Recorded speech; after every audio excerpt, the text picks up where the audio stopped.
గేట్లు క్లోజ్ చేసే నీళ్ళని లిఫ్ట్ చేయాలి అంతే. And it's a calculated risk. మాకు మంచి తమ్నేల్ ఇచ్చారు, గేట్లు ఎత్తంది నీళ్లు లిఫ్ట్ చేయరాదు, అన్నారం సుందిల్ల గేట్లు క్లోజ్ చేయాల్సిందే. అక్కడ ఎన్డీఎస్ఏ ఏదైతే రికమెండేషన్ ఉందో దాన్ని వైలేట్ చేసినట్టే ఒకటి. రెండవది ఇట్స్ క్యాలిక్యులేటెడ్ రిస్క్, అంటే దీనిలో రిస్క్ తప్పనిసరిగా ఉంది, but calculated risk is for. మళ్ళీ చెప్తా, ఇప్పుడు మీరు అడగలేదు కానీ నేను కొంచెం స్టెప్ అహెడ్ గా పోతున్నా. భద్రాచలం కొట్టుకపోతుందా, ఇటువంటి క్వశ్చన్స్ ఉన్నాయి కదా, ఆ పాయింట్ తర్వాత వద్దాం. సరే అయితే క్యాలిక్యులేటెడ్ రిస్క్ ఓన్లీ ఇప్పటి వరకు బరాజ్ కూలిపోద్దా లేదా అనేదే ఇష్యూ, మిగతా ఇష్యూస్ కావు. బట్ ఎనీవే, బరాజ్ కూలి నీళ్ళలో కొట్టుకపోతే వేరే ప్రాంతాలకు డ్యామేజ్ జరుగుతుందా అంత పెద్ద కాంక్రీట్ స్ట్రక్చర్?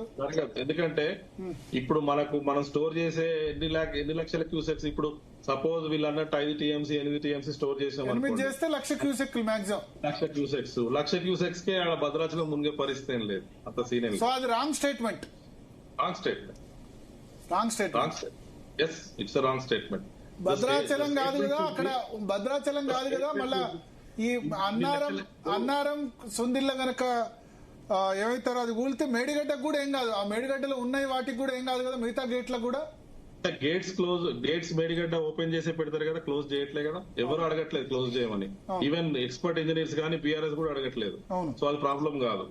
సో అప్పుడు నీళ్ళని కిందికి వెళ్ళిపోతాయి. నీళ్లు కిందికి పోయినప్పుడు మీకు ఓన్లీ ఇష్యూ ఇస్ బరాజ్ కూలిపోద్దా లేదా అనేది తప్పితే గుళ్ళు కొట్టకపోతే అనేది లేదు. ఎందుకంటే Godavari has that 100% ruled out. Bhadrachalam కొట్టుకపోతుంది అన్నది 100% రూల్డ్ అవుట్.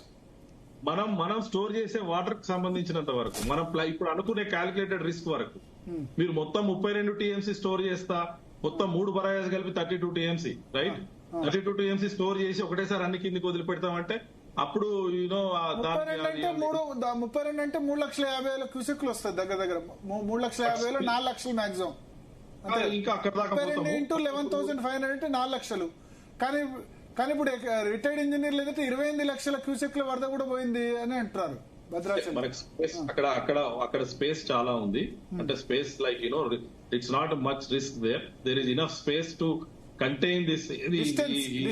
డిస్టెన్స్ చాలా ఉంది, భద్రాచలం మధ్య డిస్టెన్స్ కూడా చాలా ఉంది కాబట్టి అది ఇష్యూ కాదు. ఇష్యూ ఇస్ బరాజ్ కొట్టుకపోయి ఒక్కొక్క బరాజ్కు 3,000-4,000 కోట్లు 3,000-4,000 కోట్లు పెట్టాం కాబట్టి మళ్ళీ దాన్ని పెట్టి ఇప్పుడు క్యాలిక్యులేటెడ్ రిస్క్ అంటే అదే. ఎన్డీఎస్ఏ ఇంజనీర్ గానీ లేకపోతే ఇక్కడ మన డిపార్ట్మెంట్ ఇంజనీర్స్ గానీ మీరు నేను చీఫ్ ఇంజనీర్ కూడా సంతకం చేయాలా క్యాలిక్యులేటెడ్ రిస్క్ అని. 3,000-4,000 కోట్లు పనంగా పెడతాం అన్నప్పుడు ఇంజనీర్స్ భయపడరా?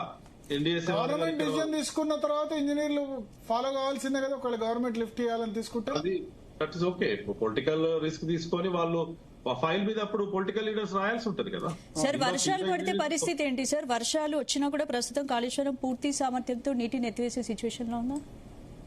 మేడిగడ్డ డెఫినెట్ అండి. ఇప్పుడు ప్రణయిత నుంచి మనకు వచ్చేదే నీళ్ళు మహారాష్ట్రలోనే ఉన్నాయి ఇప్పుడు. సో ఐఎమ్ రైట్ నౌ ఇవాళ రేపు మీటింగ్స్ మాకు ఇక్కడ ఎల్నినో మీద విపరీతమైన మీటింగ్స్ అవుతా ఉన్నాయి. నేనే ఐఎమ్ లీడింగ్ ద కమిటీ అని ఎల్నినో ఇక్కడ.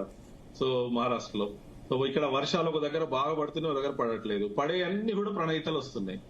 మొత్తం ప్రణయిత వేన్గంగా పెన్గంగా వారదా వాటర్ అంతా కూడా మా ప్రణయితకు వస్తుంది. సో ఇక్కడ మనకి ఇప్పుడు ప్రణయితను ఇంద్రావతిలో నీళ్లు ఉన్నాయి, వేరే ఎక్కడ లేవు. మెయిన్ గోదావరిలో ఇంతవరకు చుక్క రాలేదు. ఎస్ఆర్ఎస్పీలు వచ్చినాయా? ఒక చుక్క రాలేదు. అంటే ఉన్న నీళ్లు ఇక్కడి నుంచే ఉన్నాయి. అన్ఫార్చునేట్లీ మేడిగడ్డ ఫార్చునేట్లీ మేడిగడ్డ దగ్గర గేట్స్ క్లోజ్ చేయకుండా ఎత్తొచ్చు. బట్ అన్ఫార్చునేట్లీ అన్నారం సుందిల దగ్గర ఈ క్యాలిక్యులేటెడ్ రిస్క్ ఉంది. అయితే ఇప్పుడున్న ప్రభుత్వం గత 3 ఏళ్లలో గనక ఈ టెస్టులు చేసి ఉంటే, రిపేర్స్ కూడా చేసి ఉంటే, ఏది అది చేయగలిగేదే, చేయలేంది లేదు. నేను చెప్తున్నా క్లియర్ గా, ఎన్డీఎస్ఏ ఇచ్చిన నెంబర్స్ ఏవైతే వాళ్ళు చెప్పిన ఇది ఉందో టెస్ట్లు అవన్నీ కూడా చేయగలిగేటియే. దానిలో ఎన్డీఎస్ఏ చెప్పింది అది వామ్మో మేము ముట్టుకుంటే ఏదో అయిపోతుంది, అదైపోతుంది, ఇదైపోతుంది. ఎన్డీఎస్ఏ ఒకళ్ళేమో ఎన్డీఎస్ఏను బీజేపీ ఏజెన్సీ అని బూ చదువుకుంటారు, ఒకళ్ళేమో ఎన్డీఎస్ఏ వాళ్ళేదో రాకెట్ ఎన్డీఏ అంటున్నారు అని వాళ్ళు అంటారు. వీళ్ళేమంటారు? ఎన్డీఏ రాష్ట్రాలకు ఎందుకు పోదు? పోలవరం కాపర్ డ్యామ్ కొట్టుకుపోతే ఎందుకు పోదు? సుంకిశాల కొట్టుకుపోతే ఎందుకు పోదు? ఎందుకు పోదంటే ఎస్ఎల్బీసీ అయితే ఎన్డీఎస్సీ ఎందుకు పోదు ప్రమాదం జరిగితే?